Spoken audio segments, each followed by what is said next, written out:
Hi, I'm Kristen Goodwin. On this episode of the Fox News Rundown, the Biden administration says its infrastructure and broader economic package will help rein in inflation, following the government revealing its consumer price index soared 6.2% from last year, the biggest 12-month jump since 1990. Fox News Sunday host Chris Wallace discusses the state of the economy, President Biden's agenda, and the future of the GOP. Surging prices and a supply chain squeeze causing headaches for American consumers. Mark Zandi, Moody's Analytics chief economist, shares his thoughts on high inflation and what can be done to reverse it. Plus commentary by former Education Secretary Betsy DeVos. The Fox News Rundown is a daily news podcast where we take a deeper look at the stories important to you. You can subscribe on your favorite podcast player by going to foxnewspodcast.com. I'm Charles Payne. I'm Martha McCallum. I'm Greg Jarrett, and this is the Fox News Rundown. Friday, November 12, 2021. I'm Chris Foster. Inflation and supply chain problems may be dragging down President Biden's agenda. If we get into Thanksgiving, which isn't so far away, and Christmas, and people feel either one, they can't find the things they want, or two, they can't afford, or they really have to squeeze to afford the things that they can't find, that's a lethal political combination. We speak with Fox News Sunday host Chris Wallace. I'm Lisa Brady. We are getting walloped in the wallet by inflation. So is there any end in sight? As the Delta wave fades and the pandemic recedes, which, hopefully it does, then I think inflation will begin to recede as well. And I'm former Education Secretary Betsy DeVos. I've got the final word on the Fox News Rundown. It was announced this week that inflation is higher than it's been in nearly 31 years, 6.2% year over year. President Biden says it's supply and demand. On the one hand, we're facing new disruptions to our supplies. At the same time, we're also experiencing higher demand for goods because wages are up as well as people have money in the bank. He says part of the demand for products will ease as coronavirus case numbers drop and people start spending more disposable income on things like going out to eat and drink instead of buying stuff. But with just about everything costing more, including food and fuel, a Fox News poll finds 9 in 10 voters are worried about inflation. Well, a lot of issues we talk about don't affect people's lives in the sense that they experience it every day. Inflation does. Chris Wallace is the host of Fox News Sunday. Every time you go to fill up your car, every time you go to the grocery store, you say, man, those prices, that cost me more than it used to cost me. And you got to blame somebody, and rightly or wrong, and there's a measure of both. A lot of people blame the president. And you've got that one, so I think it's a tremendous political hit to the president just in and of itself. But in addition, when part of the problem is a over-demand, an overheating of the economy, and the supply can't meet the demand, so the price for everything you want to get goes up, the idea of putting another $1.75 trillion into the economy, I know that the president says it's going to help with inflation, but you're going to have a lot of money being spent sooner than it's paid for. It gets paid for over 8 or 10 years, but a lot of it is being spent faster than that. So, you just saw it with Joe Manchin with the comment he put out yesterday. Those listeners who took Economics 1 in college, and I did take it, and it was the worst grade I got. But I remember when you talked about spending money, that was priming the pump. That was, increasing the flow of goods and increasing demand. And if you've got demand outstripping supply, which raises prices, then putting more demand pressure into the economy just seems counterintuitive. But I should have gotten more than a B- in economics, don't you think? I remember it. Maybe you've learned things since. The Build Back Better plan, at least, though, is paid out somewhat over time, and there are some offsets in terms of revenue. It's the American Rescue Plan that pushed all this money into the economy very, very quickly, and they just figured, well, that's more important than inflation is. But of course, the Republicans are still trying to tie Build Back Better to the risk of even more inflation, like you said. Yeah, and it is. You're exactly right. I mean, that was when that was passed this last spring. That's when Larry Summers, who's a Democrat, who was the Treasury Secretary to Bill Clinton and the top White House economic advisor to Barack Obama, came out and said, this is just putting $1.9 trillion unpaid for into the economy back last spring. That's going to be inflationary. And you had all of these White House people, from the president on down. How many times have we heard, I'm putting together a montage for Sunday, transitory. How many times did we hear people over the last 6 or 8 months say, this inflation problem is transitory? Well, life is transitory, and when something is not only going on 6 or 8 months later, but it's getting worse a half a year later, transitory doesn't cut it anymore. And that's why I think that this is a tremendous political hit for Biden, and I think it really is going to endanger the zeal for passing this $1.7 trillion or more money. Yes, supposedly it all adds up. I don't believe it. I think that the costs are going to end up outstripping the revenue. But in addition, it's the pace of it, how the money goes out as opposed to how the money comes in, I think it's going to cause inflationary pressure. I mean, the president has to simultaneously tell people things are going great, my agenda is working for the economy, but also I understand that you're struggling to put $90 into your gas tank. So he has this, he can't go gloom and doom, but he sounds out of touch if he just brags. Well, I thought one of the worst political lines, I've been around a while, so you see whether politicians handle situations deftly or not. And, when he was up this week in Baltimore to talk about his infrastructure plan, and at one point he's talking about inflation, as you say, he can't be out of touch. He's got to understand, while he's saying that the economy is doing well, that people are feeling the pain of inflation. And he said, can you believe what people are paying for inflation? I mean, it's up over $4 in California. That's not a good, he's the president. He's supposed to be in charge. He's not supposed to be a bystander. Man, that car wreck was just terrible. No, that's not a good look for the leader of the free world. So I don't know what they do. I mean, some of this is just COVID and the fact that, the money's out there and people are feeling better, and so they're spending more money. And as I said, the demand is outstripping the supply because there are a lot of kinks when you shut down an entire economy. When you try to reopen a global economy, there are going to be bottlenecks in the supply chain. But he's got to find some way of dealing with this. If we get into Thanksgiving, which isn't so far away, and Christmas, and people feel either one, they can't find the things they want, or two, they can't afford, or they really have to squeeze to afford the things that they can't find, that's a lethal political combination. Yeah, but I just don't know. I'm not an economist. I don't even think I took 101. But I don't know what tools presidents have in their toolbox to take this on. I mean, there's the Fed. The Fed stepped in the late 70s when inflation was higher than it is now. And eventually, you're paying 18-19% for a mortgage. And we're not going to have that. No, and particularly not with millions of people still unemployed. But, maybe you do have to tick up the interest rates. You don't tick them up to 18 or 19%, but maybe you have to do that. And, I know that this is something.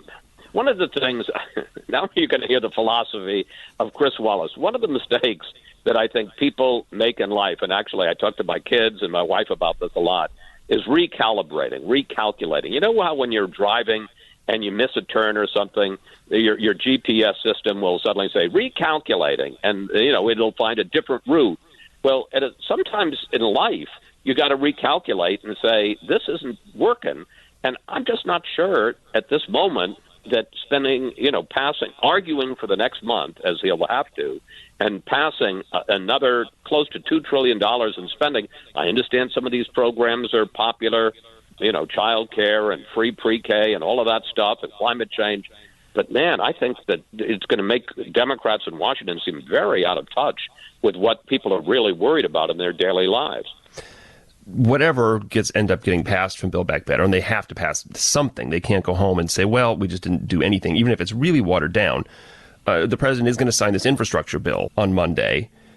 Those two things, other than the must-pass spending bills, is this just about it for the Democrats getting anything done before the midterms when they might lose control of Congress? Yeah, I think so. I mean, that's certainly all for this year.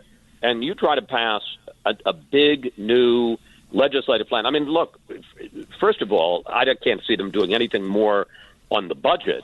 And so now you're getting to legislative issues like, the budget you can do through reconciliation in the Senate with just 50 votes, the bare Democratic majority. That's a challenge with Manchin and Sinema and some others. But when you're talking about immigration or voting rights or police reform or any of those other issues, now those are legislated. And unless you're going to blow up the filibuster, and I think there is zero appetite. I mean, there are people in the Senate and people in the Democratic Party who want it, but I think that the odds of it happening are less than zero. You just can't pass it because you don't have a filibuster-proof majority of 60 votes. So I may be wrong, but I just don't see any substantial legislation after this year. And you're exactly right. Look, it doesn't take winning over both the House and the Senate. All Republicans have to do is win one. Because if you, let's say they lose, they continue not to have the Senate, but they do have the House, which seems like the better bet anyway, they can stop any Biden legislative agenda in its tracks for the last 2 years of his term, because if it doesn't pass the House, it doesn't get through Congress. Well, for now, the Democrats do control the House, and so they have this special committee investigating the January 6th riot at the Capitol. It looks like they're going to be getting some Trump White House records against the former president's wishes. But the subpoenas so far have been pretty toothless, I guess. Has anybody been willing to talk? Well, supposedly, and they're not being advertised by the committee, supposedly some people who worked in the Trump administration are willing to talk. My guess is it's not the people that were closest to the president and would have the greatest sense of what he was doing in the days leading up to and actually on the day of January 6th. One of the interesting things is you had Steve Bannon, and it seems to me his claim to executive privilege is really weak. You're talking about a former president, a guy who wasn't, usually when it's executive privilege, it's the current president getting advice from a current administration government official. We're talking about a former president invoking executive privilege over somebody who wasn't even working for him at the time. He was, in private life, about a completely non-official duty, which was a rally. It had nothing to do with his being president. But at this point, the House has voted him in contempt. We'll see what the Justice Department and Merrick Garland, the Attorney General, do. But so far, they've done nothing, and it's been a couple of weeks. So, time is flying because at the end of 2022, particularly if the House takes over, the Republicans take the House, they will end that criminal contempt. So if they're going to move, they got to move fast. The former president's been tearing into Mitch McConnell again, and all the Republicans who voted for infrastructure, in one case to the representative's face, when he promised it, didn't happen for him. Is there a point where the GOP establishment just cuts ties, or is he now still the Republican establishment? No, because Donald Trump, about 60-70% of the Republican base likes Donald Trump, supports Donald Trump, and certainly supports him over Mitch McConnell or Liz Cheney or anybody else. So, as long as he's got the majority of the Republican Party behind him, and he does, he's got control over the party. I mean, look, I do find it odd. You've got infrastructure, which became a joke because the President Trump talked about it so often and didn't do anything about it. Finally, they get it passed. It's a bipartisan bill. It does a lot of the things that President Trump wanted. And now, as you say, he's excoriating Republicans like Mitch McConnell or the Republicans in the House who voted for infrastructure because of the fact that it gives Joe Biden a win. Well, on the policy of it, it's exactly what Donald Trump wanted. Fox News Sunday host Chris Wallace, good to talk to you again. We'll speak soon. Thanks, Chris.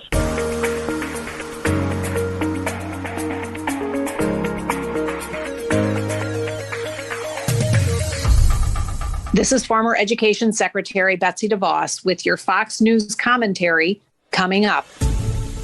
The surge in prices is lasting longer than some anticipated, including the Federal Reserve, putting more pressure not only on the Fed and the White House to act, but on Democratic lawmakers. California Congressman Ro Khanna telling Fox's Neil Cavuto, I'm hearing it from my constituents that prices have gone up, and we can't just wish this away. But he defends the president's agenda as part of the solution, while Georgia Congressman and Deputy House Minority Whip Drew Ferguson tells Fox Business, Americans know that the inflation is being driven by the policies of the Biden administration. We know this. People are talking about it. $5 gas, 3 times the cost for turkeys if you can find it. He and other Republicans argue that government decisions helped create the problem, contributing to a labor shortage, and that more government spending will only make it worse. The Fed chief said recently that supply chain issues could keep inflation elevated well into next year. Well, it means we're all paying a lot more for the same stuff. Mark Zandi is chief economist at Moody's Analytics. Just a little bit of a calculation would show that the average American household is probably spending about $200 more a month now than a year ago to buy the same food, the same gasoline, the same everything. So $200, for the typical American household, that's a cable bill, that's an electric bill, that's meaningful. So it's cutting into our standard of living. The president is blaming a lot of this on increasing demand for goods and basically saying, the economy has improved so much, people have more money to spend, almost suggesting it's kind of a good problem to have. How much of that is true in your mind? What's really driving this? Yeah, I think it's about the pandemic. The Delta wave in particular, it did a lot of damage to global supply chains. Delta hit us hard, but it hit Asia, particularly Southeast Asia, very hard. And that's where all these supply chains begin. It scrambled the labor market. Many more people got sick because of Delta and couldn't go to work, or they had to take care of sick people, or they were fearful of getting sick. So that made it difficult to fill a lot of open positions, caused wage growth to accelerate. And of course, businesses pass that along to customers.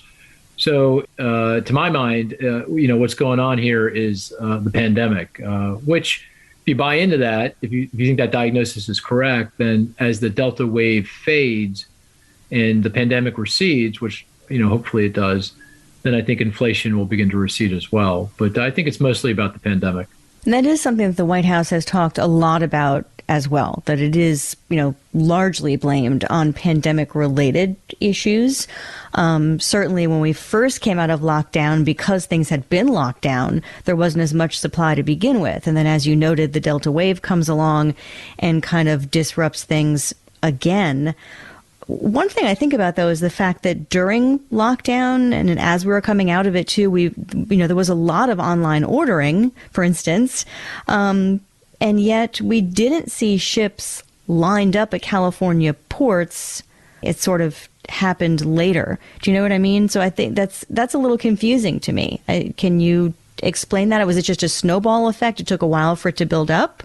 Well, I think it's the Delta wave hitting Asia particularly hard. I mean, I'll give you an example. The F-150 truck is the most popular truck in the United States. And all the semiconductors, all the chips that go into that truck, and there are a lot of them, get sourced from a couple of Malaysian chip plants. And the Malaysian chip plants were shut down by the Malaysian government during the Delta wave a few months ago as part of their zero COVID policy. So in a lot of Asia, including Malaysia, they have a policy, if they see any COVID whatsoever, they shut everything down, and that's what they did.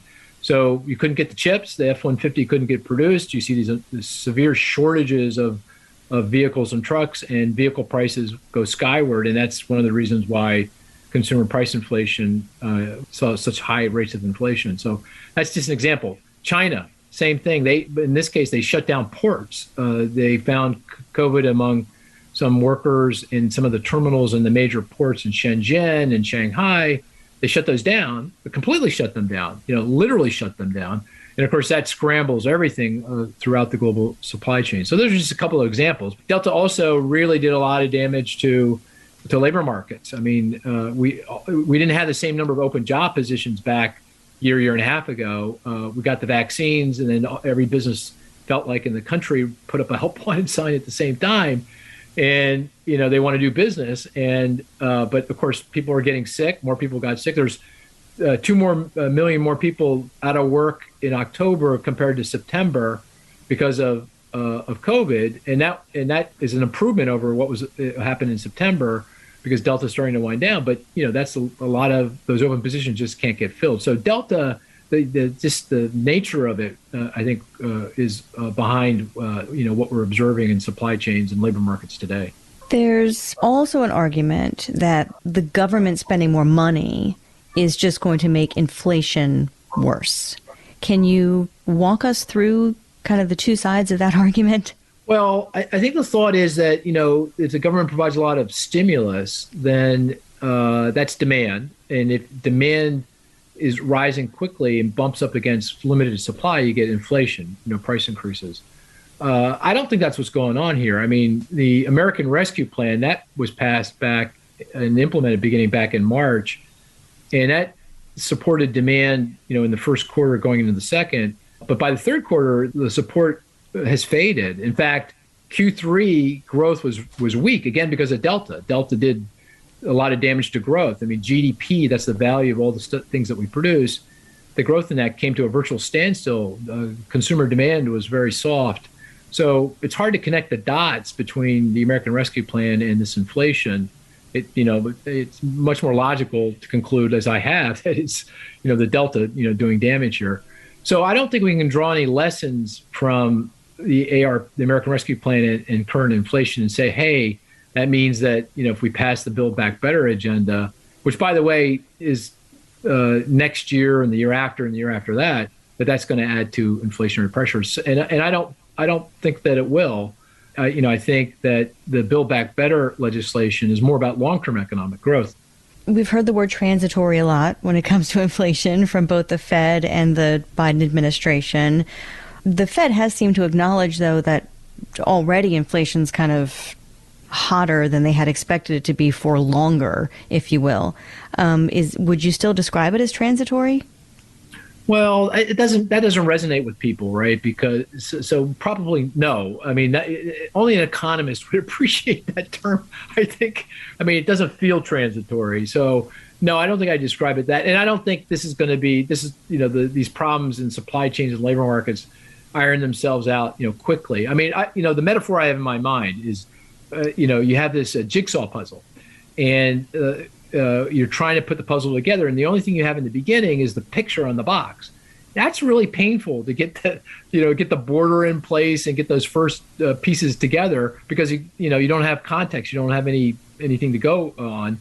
That's the supply chain right now. So getting those pieces in place in the beginning are going to be slow going. It's going to take some time. But once you got the frame in and some of those pieces in, the last half of the puzzle comes a lot more quickly, right? Because you've got context, you've got some pieces to work with. And I think that's how the supply chain is going to resolve itself here. I think we're seeing the worst of it now, but the next 3-6 months is going to be slow going. But, by next spring, summer, things will really get starting to get back into place. And I think by this time next year, if the pandemic sticks to script and continues to recede, we're not going to be talking about supply chains. We're not going to be talking about inflation. I also wanted to ask you quickly about the comparisons that have been made between what's happening now and the 1970s. What's different, what is similar in terms of the rising prices and the state of the economy. Back in the 70s and 80s, and we did have an inflation problem, was we got into a so-called wage price spiral where wage growth accelerated. Businesses were able to pass the higher wages on to their customers in the form of higher prices. Workers saw the higher prices and said, you got to pay me higher wages. You can see how you get into this kind of self-reinforcing kind of negative dynamic inflationary spiral. We were in that situation back then. And moreover, inflation expectations, what people expected inflation to be in the future also rose quite significantly. And once that happens, that also reinforces that kind of negative wage price spiral. So we were kind of trapped in that, probably beginning late 60s throughout most of the 70s. And of course, all that got exacerbated by the oil price shocks of the oil embargoes of that period. And we really didn't break that cycle until the early 90s, when inflation was as high as it is today. We don't have that same dynamic today. I mean, wages are up, but that goes, again, back to the pandemic. And it's mostly for low-wage workers where the labor shortages are most significant. And I suspect as the pandemic fades and people get back to work, we'll see that wage growth moderate. We've also seen a pickup in productivity growth, which is very encouraging because, for a business person, if they can increase productivity, that means they can produce the same amount of things with less labor hours. And so even if the cost of labor goes up, their overall cost doesn't. And so their margins are fine, their profitability is fine, and there's less pressure on them to raise prices. And then, of course, inflation expectations have not risen yet to any significant degree. And that's why, when you go back to the question of, is this transitory? If you ask an economist or a Fed official that question, they say, yeah, this is transitory. And the reason they say that is because inflation expectations have not yet risen. So they don't believe, like I don't believe, that this is going to be a persistent problem. It's not going to be endemic. We're not going back to the 70s and 80s. This is a temporary problem. But, again, temporary, for most Americans mean, that means next month I'm going to be paying less than I'm paying today. That's not what I'm saying. But, from an economist perspective, that would be considered temporary or transitory. So in general, you're optimistic, I guess, if we want to try to leave it on a positive note. I am. I'll go so far to say as I think we're seeing the worst of the inflation right now. I mean, to be frank, I was surprised by the increase in inflation in October. It was more than I expected. I knew it was going to be an ugly report. I knew we were going to get high inflation, but that was hard to look at. And the broad-based nature of the price increases surprised me also. But, I chalk that up to the vagaries of data. I look at data all day long, and we're always surprised because, it's data. There's all kinds of noise in the data and timing issues and everything else. But my fundamental take on things is the same, and that is the pandemic is behind this. As the pandemic recedes, assuming it does, and I think that's the best forecast, and this inflation will recede. So, yeah, I'm optimistic. Mark Zandi, chief economist with Moody's Analytics. Thanks, as always, for your time. Oh, thank you. I really appreciate the opportunity.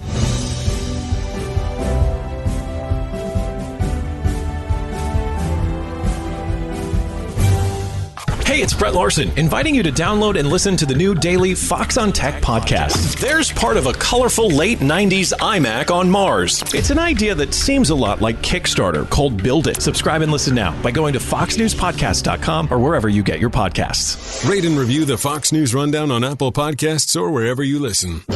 And now, some good news with Tonya J. Powers. Dr. Manfred Steiner has reached a goal that he spent 2 decades working toward and nearly a lifetime thinking about. He earned a PhD from Brown University and became a physicist. That's an impressive feat in itself, but add to that the fact that it's his 3rd doctorate, and he's 89. Dr. Steiner has had a successful career as a doctor, helping lots of students learn about blood and blood disorders. He told the Associated Press that he'd always been interested in physics, even as far back as his childhood. When he retired in 2000 at the age of 70, he started attending undergraduate lectures at MIT, then Brown. He said he didn't really set out to earn a PhD, it just sort of happened. Dr. Steiner says he took classes to keep his mind sharp, taking a class or 2 each semester so he could spend time with his grandchildren and his wife Sheila, who's 93. They've been married since 1960. By 2007, he had finished the requirements to enter grad school, where he was admitted to the PhD program. He defended his dissertation in September after recovering from a serious medical condition. And he's not done either. Next, he plans to work with one of his advisors on a paper they plan to publish, which would make him not only one of the oldest people to earn a PhD in physics, but one of the oldest published physicists. Dr. Steiner has some advice for the rest of us. Do what you want to do. He told NPR, don't give up on it. If it doesn't work out, you can always do something else. But first, follow your dream. Tonya J. Powers, Fox News.